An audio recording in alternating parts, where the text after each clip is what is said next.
What's up, everyone? Lance Johnson here, the host of the See-Through Podcast, and I'm back with another solo episode. And today I have a very special episode. I want to open up and talk about some things that have been heavy on my mind. I want to cover some articles and give some life updates. And it might be hard for me to get through this episode, but it's just something I feel like I need to do. So hope you stick with me and get something out of what I talk about today.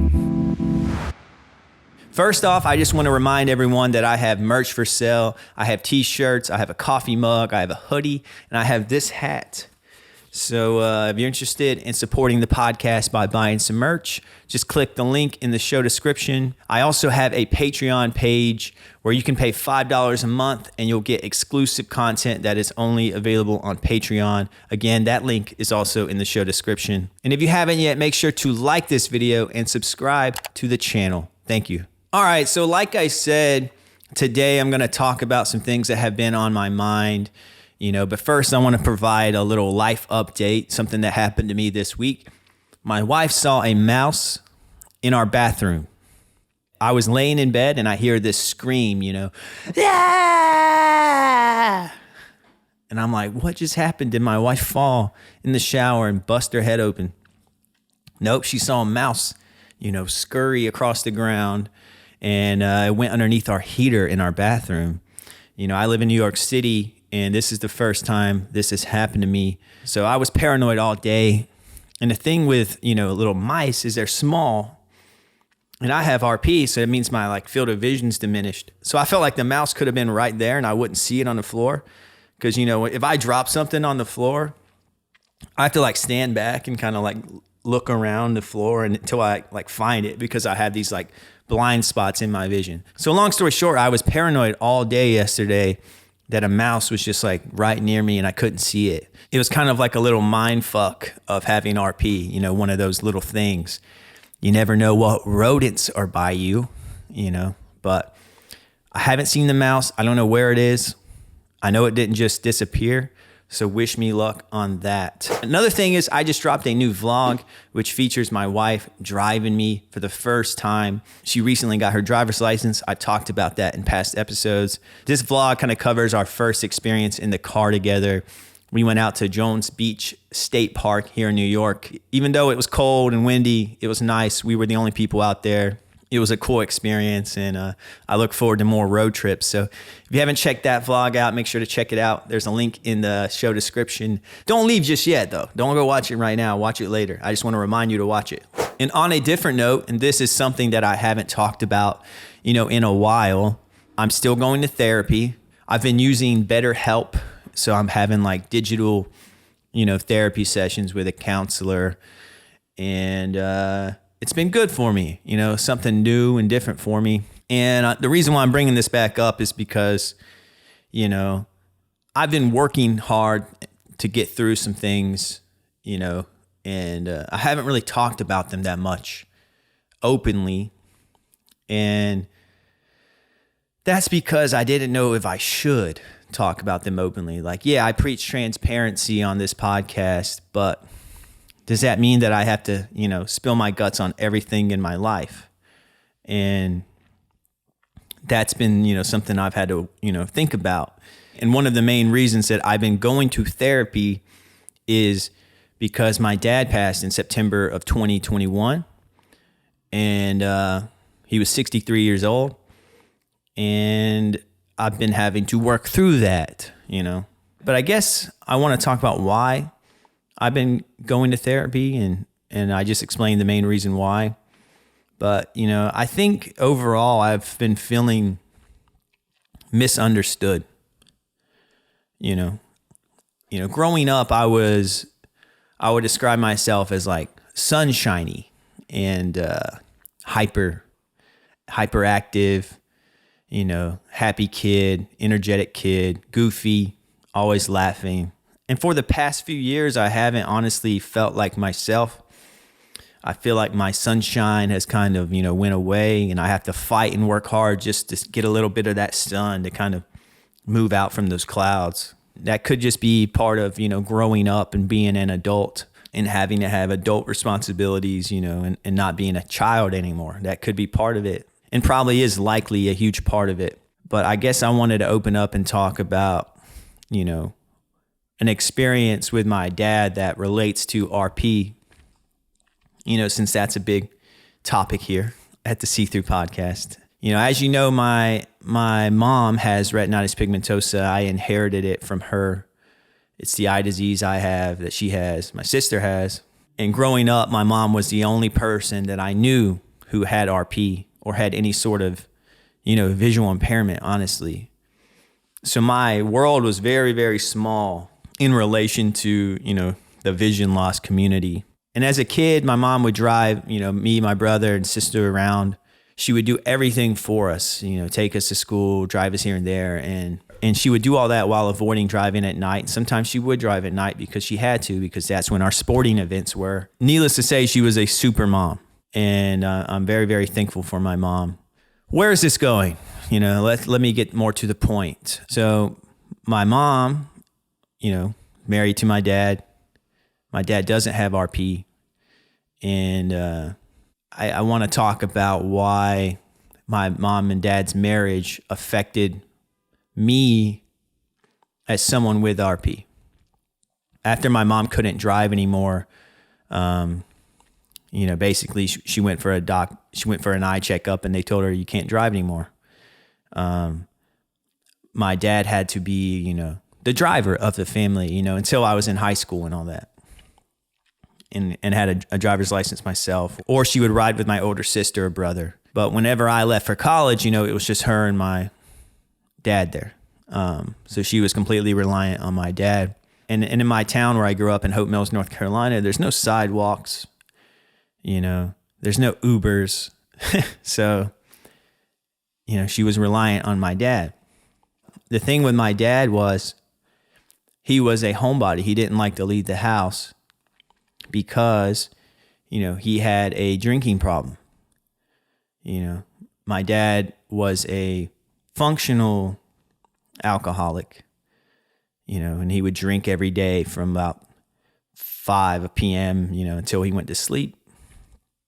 And he did it every day for about 25 years, essentially my whole childhood. And I just want to say I love my dad, he's a big reason why I am the person I am. He shaped me a lot in terms of like why I'm interested in art and music. And I don't want this to come off as, me talking shit about my dad, because it's not. I'm just opening up about, why I believe in the word transparency and why I believe in,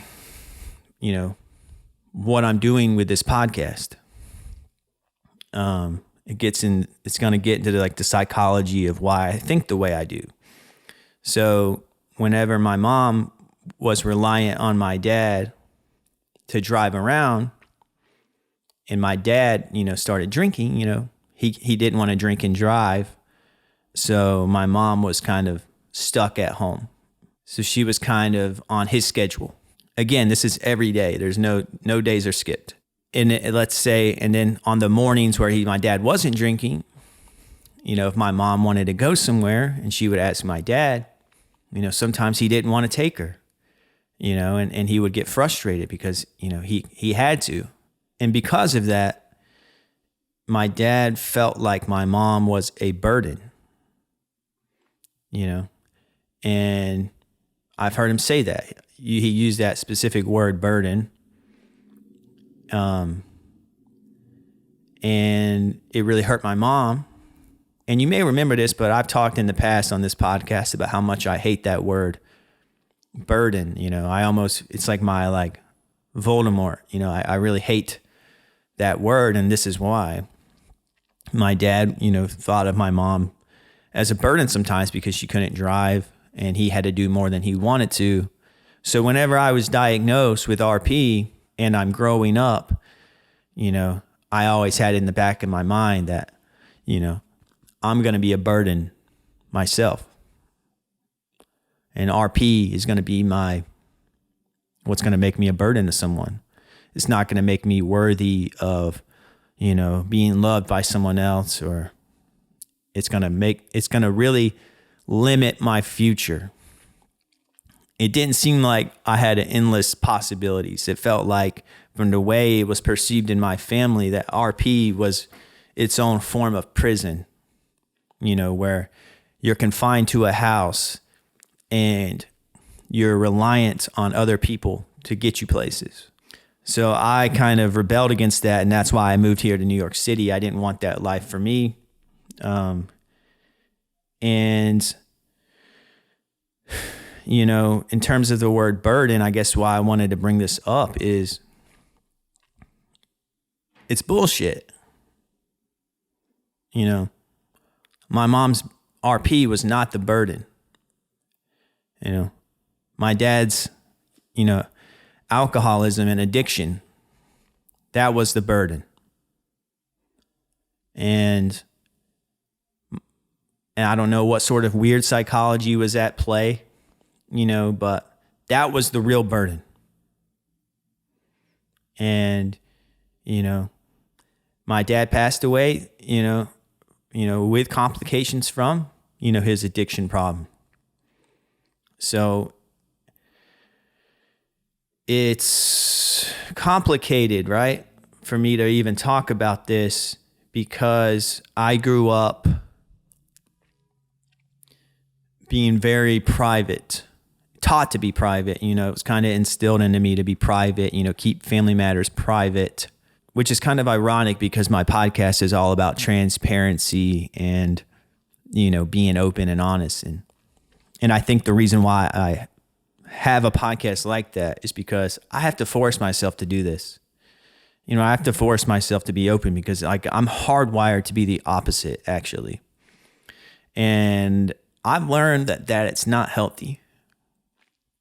It's not healthy to, suppress things and keep secrets in.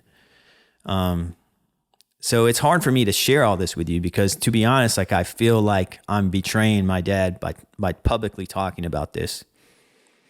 And I feel like there's a lot of shame around this topic, and, it's a hard topic for me to address. And some of my family members may hear this and get upset with me that I'm talking about this. But personally, I feel like I need to, break these chains of, these experiences and just kind of move on. And I think for me to move on, I need to publicly, be free from it and quit the holding secrets in. But yeah, growing up, I was, basically hardwired to, not talk about, any flaws of the family, any of my dad's drinking problem, anything about my dad's drinking, RP. My mom had RP, but it was never really talked about, and if it was just because my mom had to go see an eye doctor, or it was in relation to, my mom feeling frustrated because she's not as self-reliant as she used to. So I guess my point is, as a child and as a teenager and even through college, those experiences I experienced as a kid, around hearing the word burden and seeing how my dad interacted with my mom and her vision loss, made me feel like RP was gonna fucking ruin my life. And I think that's why it caused me so much anxiety. I didn't have all this positive energy around me. I didn't have all this support on Instagram. Instagram didn't even exist. There was not a thing as podcasts didn't exist.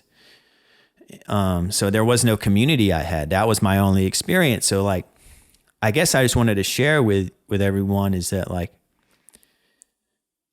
how you think of disability as a child carries into your adulthood. And I've had to work hard and go to therapy and have a podcast and talk to, over, 70 different people about disability to get to where I am now. And I'm still fucking so far away from feeling free from my viewpoints as a kid. And, my dad,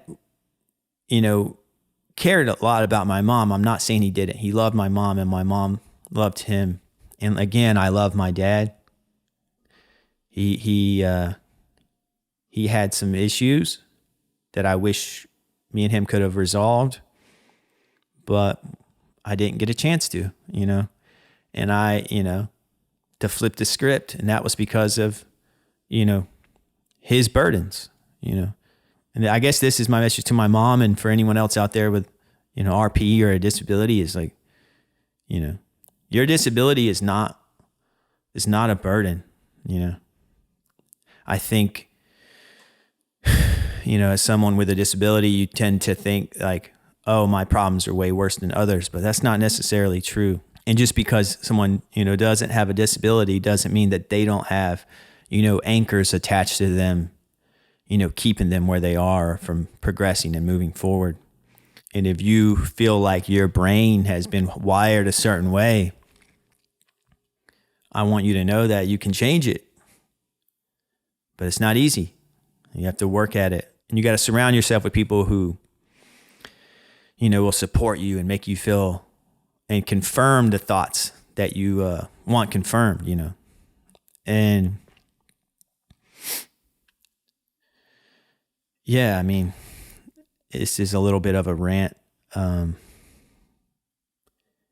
yeah, my dad's death really affected me because a lot was left open, and I didn't get to resolve everything. Like I said, I still love my dad, and I wish he was here. So I could talk to him about this in person, but this is all I have. But yeah, anyone out there, you're not the burden, okay? Whew. All right, we have some coffee. Take a little break here. But yeah, thanks everyone for listening to that, and I hope I didn't come off too preachy. I'm just doing what I need to do to heal. I have a lot of, anger in me from all this. So this is me trying to work through that. And going back to what I talked about at the beginning of the episode, not feeling sunshiny, some other key events that I want to throw out there that have shaped me is my nephew Easton passing. He was only here with my family for one day. And, that kind of, really fucked with my entire family, and it made me feel like no one's safe. Like, when you think of something tragic, you're like, it's not going to happen to me. Well, it happened to my family and happened to my sister. And my sister also lives with RP, so it's like, just because we have RP doesn't mean other shit can't, come in and, rock our worlds. And, no one's safe, I guess, is what that taught me. And, I've talked about that with my sister in depth, if you want to know that full story.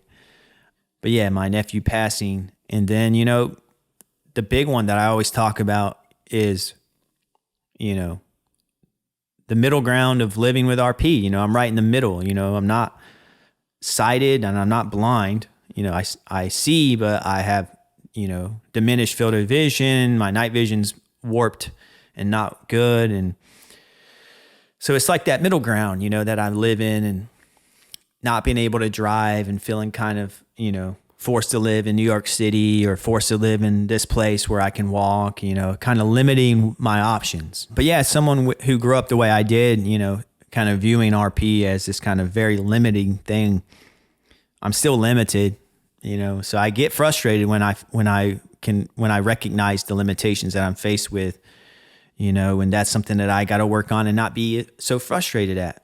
And also I just kind of feel like, friends and family who are not dealing with RP, like I feel like they're lucky, and I feel like they have no clue about what it's like to kind of live with something like RP, to kind of know, and the mind fuck that comes with knowing you're going to lose your vision. I think people underestimate how much weight that puts on you. So yeah, I think these are the things that kind of have stolen my sunshine, I guess. You know, but I don't want them to permanently steal them. All I'm saying is I recognize what's affected me and what makes me feel bitter. You know, I think feeling bitter is, you know, basically you kind of cave into those like that little devil on your shoulder whispering in your ear, negative thoughts, you know, you're going to become bitter. And, you know, I think I've become a little bit bitter, honestly, and that's not healthy. I grew up in rural North Carolina, very simple lifestyle. Both sets of grandparents lived within a mile from me. I could walk to their house. You know, I'd play in the woods. I'd play backyard football, baseball. You know, I lived a simplistic, you know, life as a kid. And, you know, my family did okay, but we definitely were not rich. And I didn't fly on a plane until I was 21 years old. You know, basically I took myself out to LA. I was like, I got to get on a plane. You know, my family didn't travel. And the first time that I left the country was when I was 30 years old. And that was to go see my wife's family in London. You know, so I may live in New York City, you know, and I may come across as I'm like this very, you know, I'm just like this hipster fucking guy who, you know, does this and that. But this is all new for me. I'm just trying to live my best life, and I'm trying to grow and break free from any sort of anchors that I have tied on me from my past. You know, I guess I'm sharing all this because I feel misunderstood sometimes. I don't want to be the host who just preaches toxic positivity and, you know, doesn't open up about, you know, the negativity that I have in me. Yeah, and I think I'm going on a little too long now about this, but I just wanted to share what's stolen my thunder, you know. There's some things in my life that have stolen my thunder, and I'm working hard to get them back. And this podcast, my wife, my dog Ruby, you know, building, you know, stronger relationships with my brother and sister, my friends, you know, they help me a lot. But at the end of the day, it's my responsibility. I have to work through these things. Therapy's helping. And I just wanted you guys to know what I'm working on to get back. I want the sun to be just fucking, I want to get tan, you know. Right now I feel really pale. I haven't seen the sun in a while. You know, I want, you know, the next time you see me, you know, in the metaphorical sense, I'm just fucking tan, you know. I want to look like one of those old dudes you see who live near the beach and they're just like super tan and their skin's almost wrinkly and kind of dry looking. That's how tan I want to get from the sun. And, you know, and I'm going to work to get there, you know. I am going to get tan and I am going to feel that sun again. And in order for me to do that, I wanted to share this stuff and just kind of get it off my chest publicly. And I think it'll help me. So wish me luck. And by the way, I want to add one more thing when it comes to RP. And I want to say, you know, it's not lost on me that I see very well for someone my age with, you know, RP. And most people my age with RP, you know, are legally blind, you know, cane users, etc. I just want to say out there for anyone who's, you know, a hater or a doubter of why I do this for the RP community. I may have better vision than most, but you really think that I grew up with a mom who was legally blind and had went through all she went through with her vision loss, that I wouldn't fight for people with RP and people who live with blindness or with a disability. You think I wouldn't fight for my sister who also has RP, you know, and my future children who might, you know, inherit RP, or my nieces and nephews who might inherit RP, or the friends that I have with RP and vision loss and any other disability. You really think I'm going to surround myself with all these people and have the childhood experiences that I've had and not want to kind of forge a new path for people like me? You know, like I said, I didn't have podcasts when I was younger. So, you know, this part of why I do this is to talk to the younger version of myself, you know? So, you know, I guess I just wanted to say that, you know, like I'm fighting this fight for people like me to not feel like they were a burden. They can feel a little bit more accepted because they know other people are out there dealing with the same thing. That it's not this little stuck, small isolated thing that I experienced in Hope Mills, North Carolina, where it was just my mom going through that and no one else. So yeah, you're not alone. And as my last guest, Mark Aureli, said, the world needs you. The world needs you. Maybe that gives more clarity as to why I do what I do, why I spend so much time doing this podcast, the psychology around me as a host and why I do it, and I'm not having a pity party here. I'm just practicing what I preach, which is transparency. Okay. And my hope is that by me opening up to my audience, that, you'll understand me more and you'll know where I'm coming from. And hopefully when I talk, things will make more sense. And that's all I can hope for, as I keep moving forward with this podcast and trying to grow this thing, that's why I do it. By the way, I know my mic's off, but I just want to show you guys, what my dog does when I'm recording.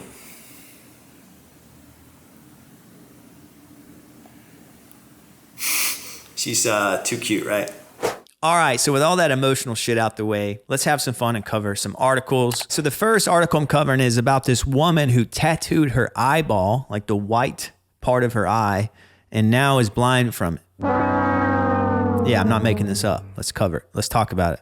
So here's an article from the New York Post, which shares some wild shit sometimes.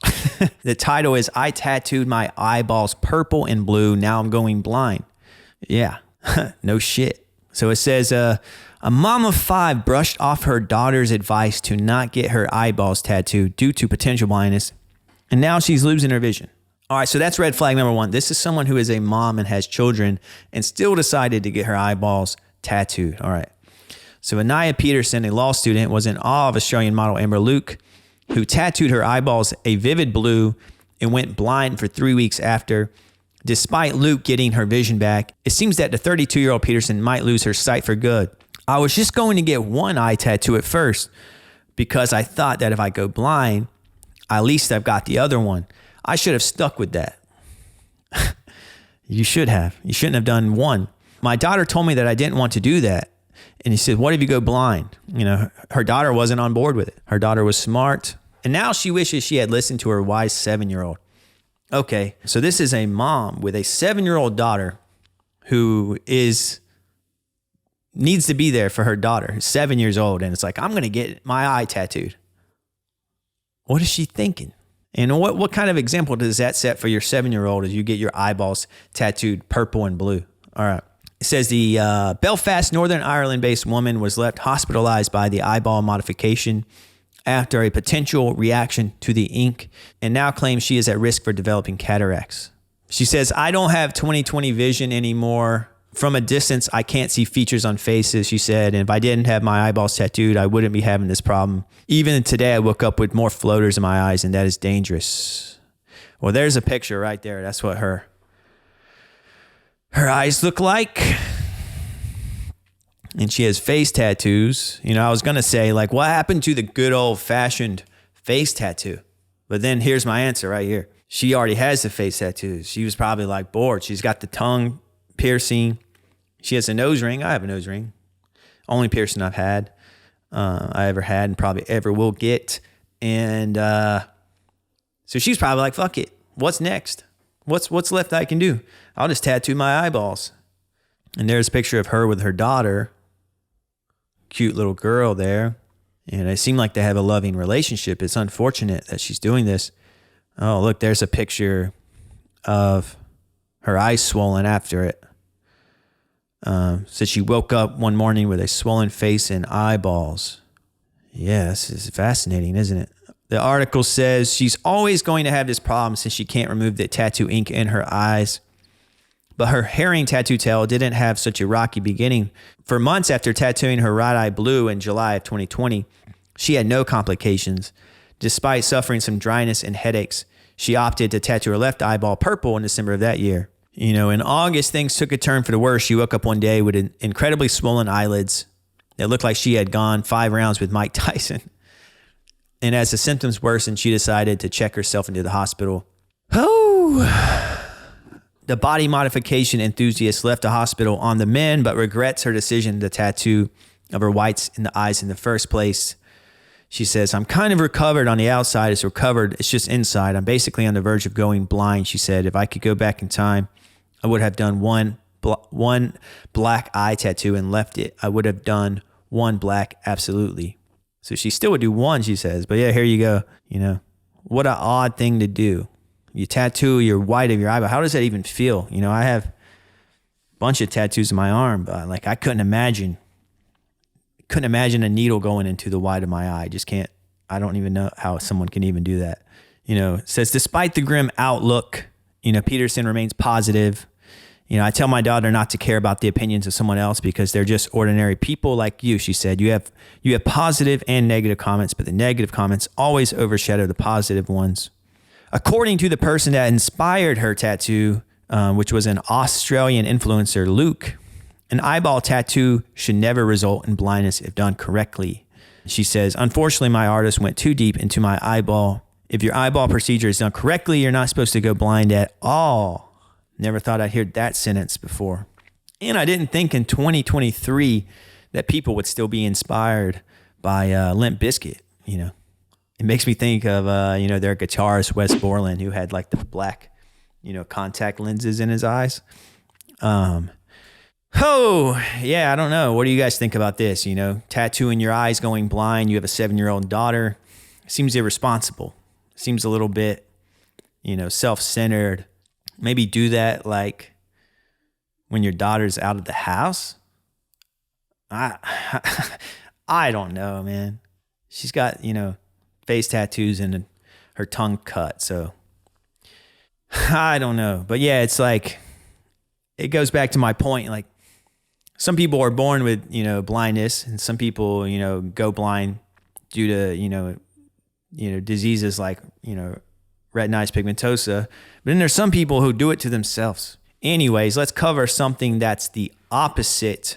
Let me talk about an eye injection that is actually good for your eyes, and especially good for my folks who are out there with retinitis pigmentosa or any sort of retinal eye disease. Let's talk about this big new update in terms of the medical finding a cure for vision loss world. The article says, lab-grown retinal eye cells make successful connections, open door for clinical trials to treat blindness. Look at that dude. He looks like a legit, you know, scientist, you know. That's what's up. All right, let's cover the article. It says, retinal cells grown from stem cells can reach out and connect with neighbors, according to a new study completing a handshake that may show the cells are ready for trials in humans with degenerative eye disorders. It says, over a decade ago, researchers from the University of Wisconsin-Madison developed a way to grow organized clusters of cells called organoids, I think I'm saying that right, that resemble the retina, the light-sensitive tissue at the back of the eye. They coax human skin cells reprogrammed to act as stem cells to develop into layers of several types of retinal cells that sense light and ultimately transmit what we see to the brain. It says we wanted to use the cells from those organoids as replacement parts for the same types of cells that have been lost in the course of retinal diseases. Like, for example, I have retinitis pigmentosa. What that means is my retinal cells are dying, and then they don't grow back. So once a retinal cell dies in my eye, that's it. You know, and eventually with enough cells that die, I go blind. So that's how that works. So what this is saying is basically there's hope that they can inject stem cells into my eye, which will regenerate growth, which will help me preserve my vision, you know, which is very hopeful. So let's keep going with this. We wanted to use the cells from those organoids as replacement parts for the same types of cells that have been lost in the course of retinal diseases, says David Gamm, which is, you know, the person and the director and professor behind this study.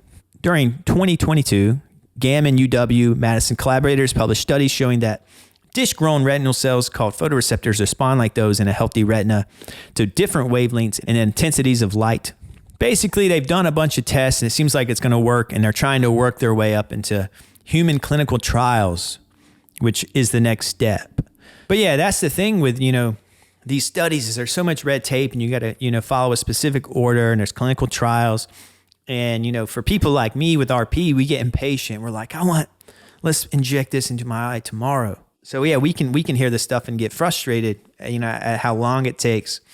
Because, we'll read this article about this, and then we probably won't hear again from it until like 2030, when they just completed the clinical trials, and now they're moving on to some other step. And then it'll be 2040, and then it's like they need to tweak something in the formula. And then it's 2050, and they're doing another clinical trial. And then it's 2060, and I'm dead, and I don't get to experience it. I don't know. I don't know how old I'd be in 2060. But I'm just making a point that that's kind of what it seems like. Like, my mom has been told, there's things on the horizon, since she was diagnosed like 30 years ago, 40 years ago.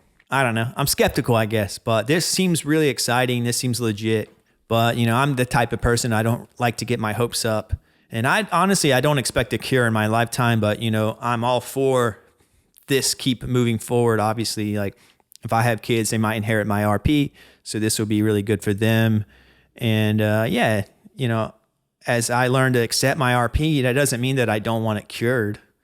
I think that'd be silly for me to say.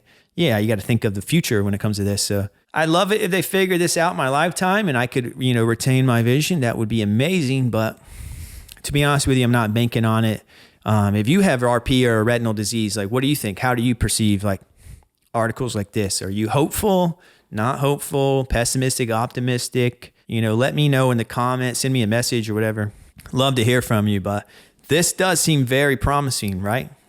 Am I tripping? All right, and that leads me to the last article I'm going to cover in this episode, but this is a big one, and I think it's going to be interesting. It's going to stir up some thoughts, some questions. It might be a little controversial. There may be a divide in how people think about this topic, but I wanted to cover what happened recently at the Sundance Film Festival. During a film screening, one of the jurors of the festival who was deaf, I forget her name, but she was the mom in the movie Coda, which is an amazing movie. Go watch it. She couldn't basically enjoy the film because there was not any captions, and the device that she was handed to basically provide captions for her to enjoy the film malfunctioned. So in her case, she would just be sitting there watching, a movie with no sound, which isn't very enjoyable, and would be a waste of her time, and she's, a big actress, successful. She has better things to do than her time than to just sit there and play along with that. So she essentially walked out of the screening, and a lot of people followed along with her, and it kind of caused this stir about like, is Sundance being accessible? Is Sundance being inclusive? Should filmmakers be required to provide captions on their films? Sundance they recommend you provide captions, but it's not a requirement. And, I've seen a lot of people post online about this, kind of praising the walkout. And I don't know if I praise the walkout. Like, I'm not like, yeah, you go, walk out. But I am kind of like, I get it, I get why you walked out. Like I said, who's going to sit there and watch a movie with no sound on it when you're the only person who has to experience it that way? It's not fair. Honestly, it's just not fair. I get it. But I did feel bad for the filmmaker, and I don't hear many people talking about that. I've made short films. I went to film school. I don't quite identify myself as a filmmaker these days, but I have made short films, and they have gotten into film festivals, and it's a grind for filmmakers, especially low budget filmmakers. You're short on funds, you're short on time, you're short on energy, and you don't have a big staff doing these type of things for you. So if you're going to caption an entire feature film, I did the math. It's like, when I caption like a little short video that's like 30 seconds long, like that takes me, some time to do. It's not easy. And even with like Adobe Premiere, which is the software I use, they have this tool that automatically transcribes it for you, which didn't exist a couple of years ago. Even with that tool, it still takes a lot of time because you got to, they don't exactly get the transcription right. You got to go in and fix certain words. And on the timeline, they may not actually line up, with what's being said. So you have to adjust the length of a sentence and what it's being said to. To be honest, it's an annoying task adding captions to videos. Like, it's not fun. So I get it. You know, if it's not required and the festival's also like, oh, we're going to provide, you know, people who are in the deaf community who are hard of hearing a device that will provide captions for them. It's like, all right, as a filmmaker, you're like, you know, I've already spent, you know, 1,000 hours editing this film and getting it prepared for this festival. Let's let the festival handle that part. So I get it, you know, and I also feel like it's unfair to these filmmakers because this is Sundance Film Festival. This is the like mecca of independent film. And, you know, if you're an independent filmmaker, like, and you're not trying to get into Sundance, then you're not dreaming big enough. Like, that's it, you know, that's the big leagues. So I feel bad for them that this is their special night of their screening and then people just walk out of it because Sundance didn't require them to provide captions. And then the device that they gave the juror who was deaf failed. Like, that's on the festival, in my opinion. Like, I know a lot of people were talking about, oh, they chose not to provide captions. And that's true. They did choose not to do that. They had the option to provide captions, which would have prevented this whole thing. That is true. But I bet all my money that most films submitted to Sundance did not come with captions. I bet money on it. If I'm wrong, let me know. I'd like to see where you get your information, but I just really doubt it. And but yeah, let me cover a little bit more about this so you can feel a little bit more understanding of it. This article says, Sundance jury walks out of magazine dreams premiere after festival fails to provide captioning for juror Marlee Matten. Said jurors for Sundance's U.S. dramatic competition walked out of the premiere of Magazine Dreams on Friday night over an incident in which the festival failed to provide adequate captioning for deaf and hearing impaired audience members, including juror Marlee Matten. Members of the dramatic jury, consisting of Jeremy O'Hara's blah, blah, blah, decided to collectively walk out of the film as it began after a caption device provided to Matten didn't work. While the device was repaired hours later, it underscored a larger issue that has played out behind the scenes regarding the festival's ability to make movies accessible to all viewers. The festival said the jurors intend to screen the film as a group before Sundance ends. It says, according to multiple sources, the jury has repeatedly expressed concerns to both Sundance and filmmakers that movies playing at this year's festival should come with open captions. It says at other international festivals such as Cannes and Venice, movies are captioned in multiple language on the screen. And on this year's application for credentials to Sundance, asked attendees if they needed access to captioning. However, multiple sources state that several filmmakers have declined the request to provide open captions on screen, citing the cost and time associated with making another print. Sources say that some buyers even suggested that including captions on screen could somehow hurt the film's asking prices on the market as they try to land distribution, which, by the way, I don't buy that. That's bullshit. Everyone's watching films with captions now. Like, everything I watch, I have the captions on now. I love it. And most of my friends, most of my family do the same thing. It's just something that's kind of normalized now. I don't think anything's weird about it. Maybe in the 90s or 2000s, maybe it was weird, but definitely not now. I bet you that was just the producer being cheap, which they always are. So yeah, this whole event caused a lot of controversy, and the CEO of Sundance actually had to make a statement. She said, our goal was to make all experiences in person and online as accessible as possible for all participants. Our accessibility efforts are admittedly always evolving, and feedback helps drive it forward for the community as a whole. It says Sundance has gone to great lengths in the past to accommodate people with various disabilities as part of its stated mandate of inclusivity. It said this year, 2 ASL interpreters have accompanied festival leadership and filmmakers on stage for opening remarks and Q&A sessions following screenings. So they're doing a lot. You know, they're not just not trying. And I think what this is and kind of what this showcases to me is that we're just not there yet. You know, when it comes to accessibility, people are working on it. You know, they're trying. They actually are trying. But until it's required, I don't think it's going to happen. And this leads me to a question, you know, like, why is it just captions? You know, if you're really going to be inclusive, shouldn't you have to provide a film with audio descriptions as well for those who are visually impaired or blind? That seems fair too. Like if you truly want to be inclusive, like we got to have that. We got to throw that out there. Where are the audio description requirements? You know, it's just something to think about. And I'm not sure. Maybe they are required, but I don't think they are. If captions aren't required, then I doubt that is, because audio descriptions are going to require, someone doing a voiceover. My first experience, hearing audio descriptions was when I was hosting Steve from the RP show, when he came down from Manchester, United Kingdom, to stay with me, to go with me upstate for RP Fest, which I made a vlog on, which you may have seen. We were watching this show with my wife, and Steve was like, have you guys ever tried audio descriptions? Because he uses them, and we put them on. And it was kind of this whole new world where it's like, let's give an example. Like, I'll just take a scene from The Goonies. Let's say Sloth is down in the basement.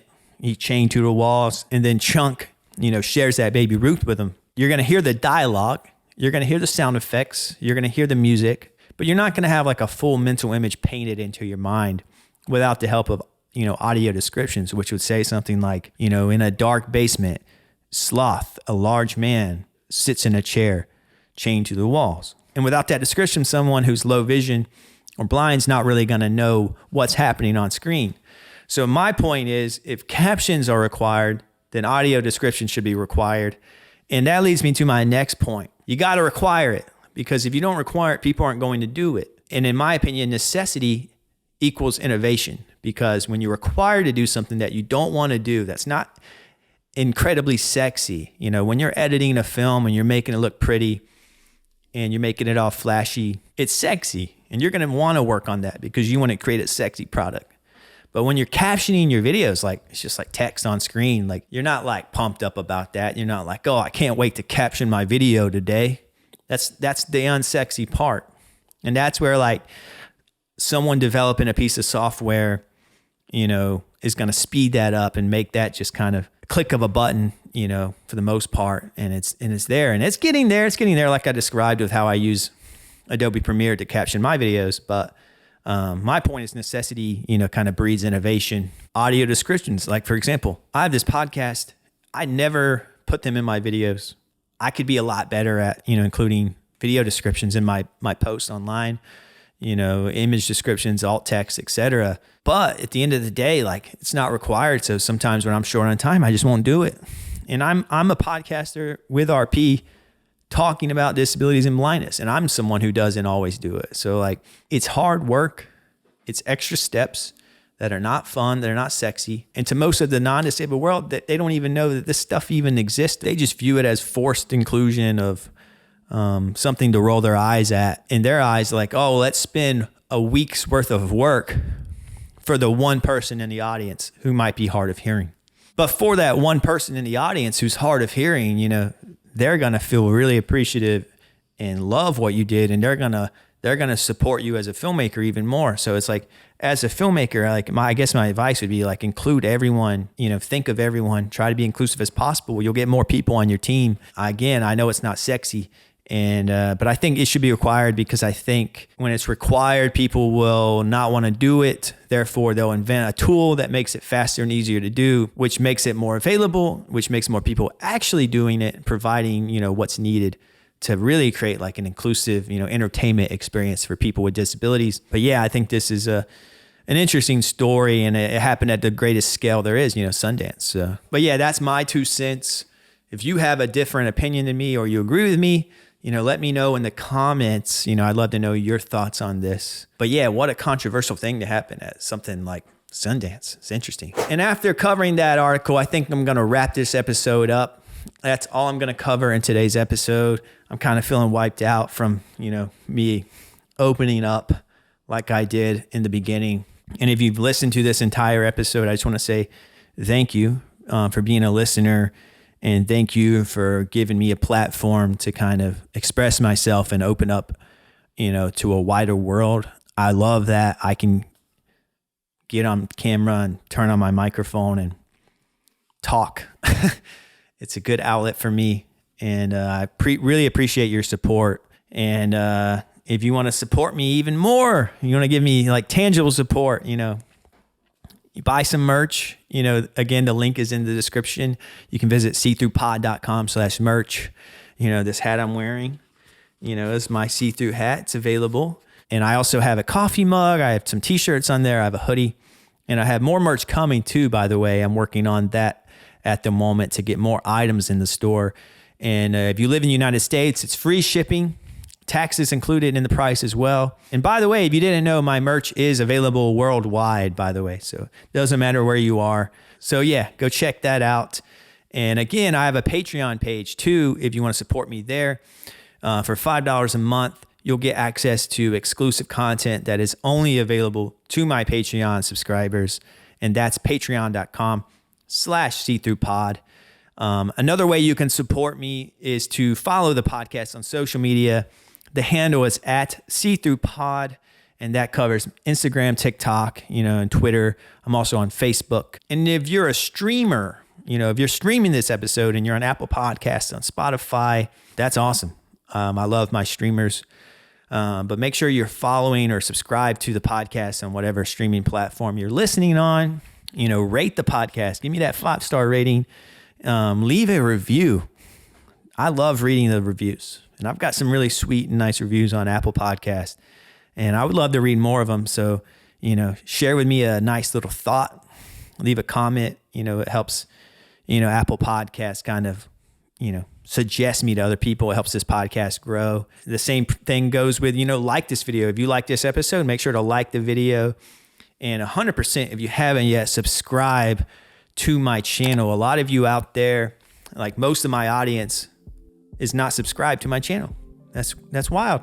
Please subscribe to my channel.